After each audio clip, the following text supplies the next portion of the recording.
Galactic Bureau of Tourism. How humiliating. I am fluent in over 6 million forms of communication, and here I am doing commercials for outer space. Oh, well. Hit it, R2. My name, you know, is C-3PO. Rapping about space, the new place to go. You can eat all you want and you won't gain a pound because there isn't any weight here like back on the ground. We travel very fast, near the speed of light. You can leave in the morning and get home last night. His name is R2, but you'll never hear him rap. His inventor forgot to give him lips that flap. He'll greet you all and turn on his charms. He'd give you a hug if he had some arms. There's no gravity when you're out in space. It doesn't pull you down or hold you in place. You can run real fast, your feet will fly. You'll be so light, you can jump sky high. New worlds open up when you're out that far, and all you've got to do is wish upon a star.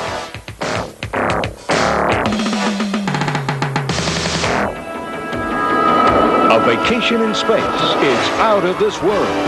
Join us now for a flight to the future on George Lucas's Star Tours.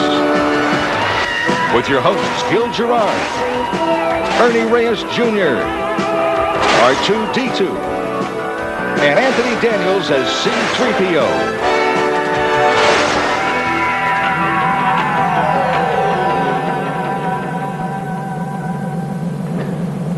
Someday we may be traveling through space on ships just like this Starspeeder, but I'm not sure how soon we'll see commercials for vacations in outer space like the one 3PO and R2 just did. With the exception of some brave and heroic astronauts, space travel is still a dream for most of us.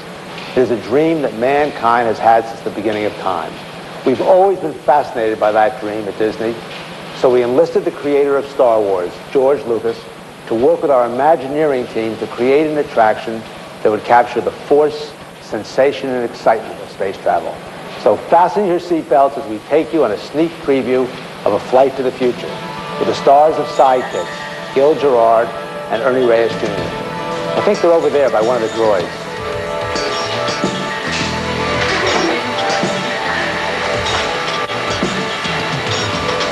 Oh, hey, Ernie, take a look at this. That's a controller droid. It's a robot that was built to do a lot of technical work on the Starspeeder system. Is it anything like the robots they sell in the electronic stores? No. Wouldn't it be great to have a robot to do your homework? Someday they probably will. Oh, hey, wait, come here. Look down here. Those are the worker droids. They work on the same basic principles as the controller droids, but they're far more complex. Once they're programmed, they can install an entire circuitry system in the rocket without any supervision. You know what the best part of a worker droid is? They never ask for a raise. They don't take time off for lunch. You know, I've read all about space and how they built rockets, and I can't wait to get up there. Yeah, I used to feel that way when I was your age. Every time I saw Flash Gordon. Who's that? Well, he was sort of my generation's C-3PO, Ernie. Did I hear someone mention my name? Gil, this is really him. Well, it's a real pleasure to meet you. I've seen all your movies on videos. Really? Do you buy them or rent them? Are you in charge of building the Starspeeder? Well, in a manner of speaking, yes. I'm in charge of more projects than there are stars in the galaxy. Is R2 helping you? There's a first time for everything, I suppose. But yes, he's doing his best. And there's so much to do. Well, when does the journey start? Every few minutes. Oh, it's very exciting. You humans have so much to look forward to. That reminds me. I must go and supervise a little. So, if you'd excuse me. Goodbye. Goodbye. He's a cute guy. Hope he knows what he's doing, huh? I can't wait. I hope I get a seat by the window. I'll tell you what, I'll put in a good word for you with C-3PO, all right? Want to go watch the pre-launch activities? Sure. Let's go.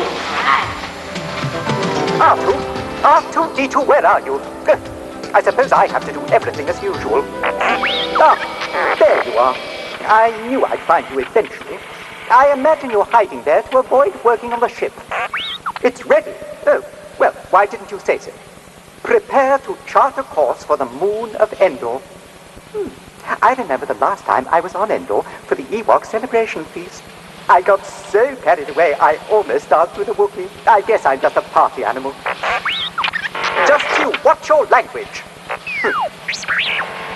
Yes, I think Master Ernie is very excited, and I don't wonder.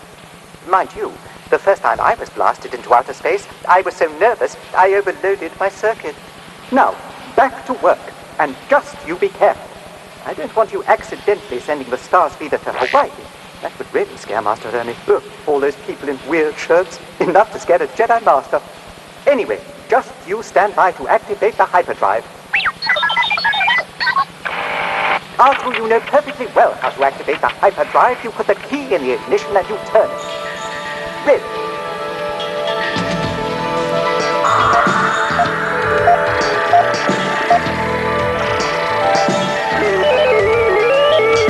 R2, go to full power. 3PO looks real busy. Yes, Well, now. we better not bother him. There's a lot to do to launch one of these ships. It's not like in the movies, 3, 2, 1, and you're off. Most of what I know about space travel does come from what I've seen in the movies. I guess that many of the people who work in the space industry first got turned on to space watching movies or TV shows, Some of them look kind of silly. and not at the time they came out. Remember, Ernie, space travel has been man's fantasy since the beginning of time, and early movies just reinforced those fantasies. Like in 1902, when they made Voyage to the Moon, nobody was that interested in the technical side of space travel. They sure don't look like astronauts to me. Well, you got a point there, Ernie. I'm not sure we'll ever see astronauts wearing top hats while they travel in space. Fritz Lang's Woman on the Moon was a little more realistic, at least for the year it was released, 1926.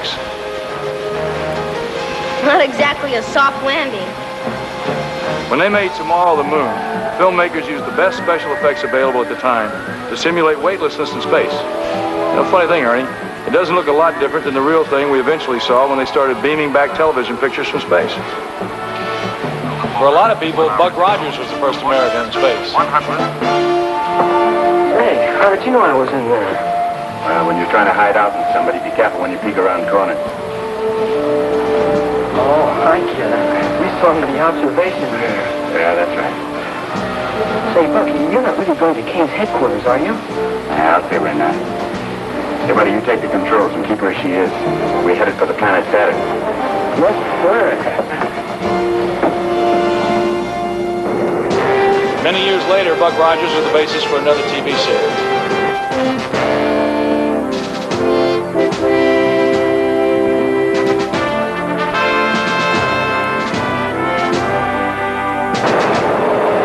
I volunteered to train our two friends out there in flight maneuvers, not chase procedures. They have no business being out here. That stolen freighter better be pretty important. Hold it together, Clayton. Help's on the way. I think I know the actor that played Buck Rogers. That was a great show, and you were wonderful in it. Well, thank you, Ernie. We had a lot of fun doing it. Oh, wait, that was a couple of years ago. When did you see it? Gil, you make us watch the reruns every afternoon in your dressing room. Well, for the audiences that watched the early space films, entertainment was all they required. But things started changing in the early 60s. When the Russians launched Yuri Gagarin into space on April 12, 1961, and when the United States sent Alan Shepard into space, filmmakers had to change their style. 3, 2, 1, 0. All right, lift off and the clock has started. Yes, sir, reading you loud and clear. This is Freedom 7. The fuel is go 1.2 G. Suddenly, the nation was watching the real thing. From the moment that President Kennedy kicked off our space program, We choose to go to the moon in this decade and do the other things, not because they are easy, but because they are hard. Because that goal will serve to organize and measure the best of our energies and skills. Because that challenge is one that we're willing to accept, one we are unwilling to postpone, and one we intend to win, and the others too. Tranquility Base here. The Eagle has landed. It's one small step for man, one giant leap for mankind. as a nation, we accepted President Kennedy's challenge. And over the last 25 years, the doorway has been opened by a brave and heroic group of men and women. And all of us who've watched have shared in the pride, the excitement, and the tears as mankind has reached for the stars. Reality had surpassed fantasy. And it was up to filmmakers to make space films more fantastic than ever before.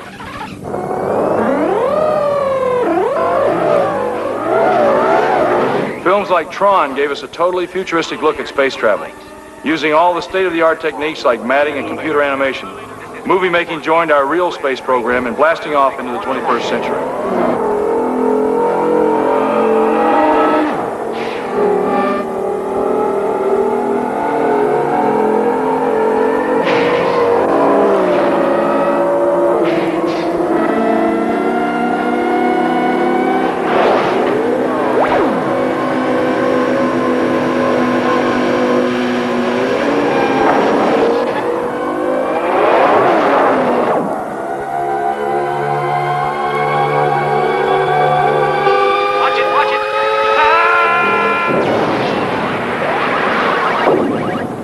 After about 70 years of movie making, just when it looked like nothing more could be done on the subject of space, a major breakthrough took place. I know what you're going to say. Star Wars. Right, Ernie. George Lucas's Star Wars trilogy introduced us to a whole new world of space travel. A world populated by Jedis, Ewoks, droids, and a series of incredible adventures in space that would inspire a whole new vista of dreams for all of us. In the first film, we took special effects from a kind of 0 point and got it up and running to the point where I could tell the story that I wanted to tell, space battle, fast moving, and get the point across. Special effects are just a tool, a means of telling a story. People have a tendency to confuse them as an end to themselves. A special effect without a story is a pretty boring thing. I think what happens in a project when you're with it and with the characters is you fall in love with the characters and you fall in love with the environment. The reality is I love that world. I mean, there are friends there. It's like a home. I have a home there.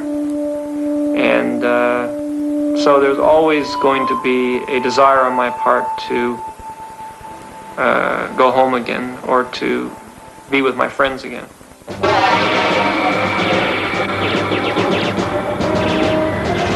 That's what I think space travel is really like. Well, maybe pretty close.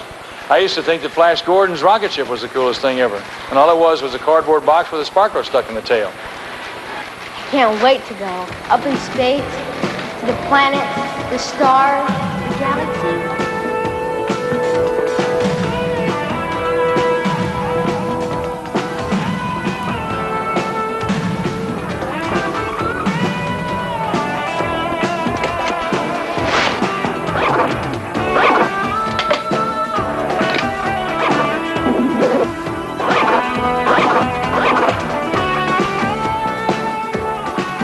Attention, astronauts.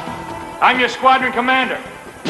You have been selected for this mission on Starspeeder 3000 because you're tough, brave, clean and mean, and ready to face any danger you might encounter in space.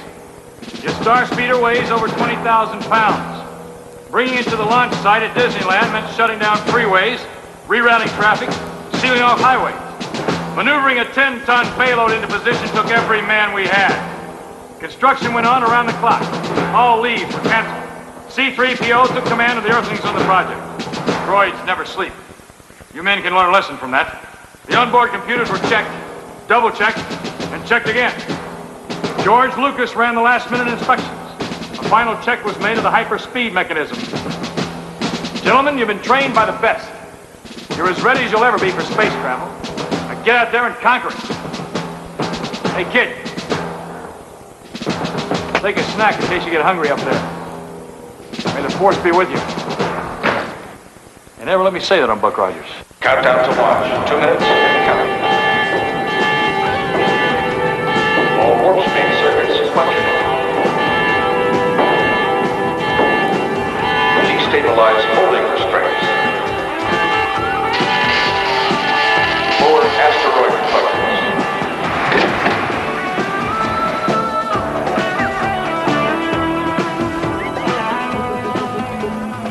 Astronaut Ernie, do you read me? Buckle in and prepare for launch.